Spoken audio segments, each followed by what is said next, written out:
au chef de la diplomatie américaine, Anthony Blinken. Il critique vivement la décision de la Russie de suspendre sa participation à l'accord New Start sur le désarmement nucléaire.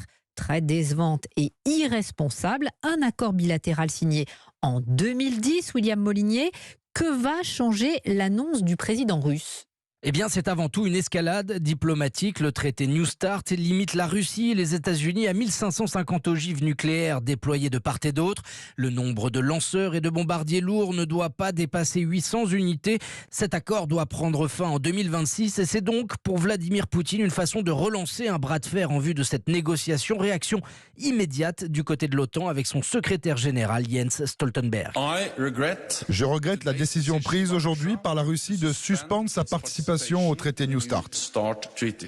Au cours des dernières années, la Russie a violé et renoncé à des accords clés sur le contrôle des armements.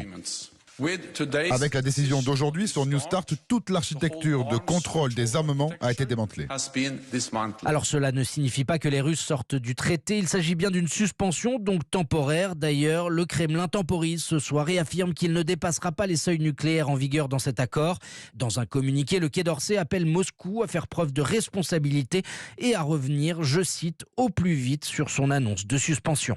Et de son côté, le gouvernement britannique appelle Vladimir Poutine à revenir sur, je cite, sa décision irréfléchie de suspendre la participation à ce traité New Start. Le contrôle des armements est vital pour la sécurité de notre planète, ajoute le porte-parole du Premier ministre Rishi Sunak.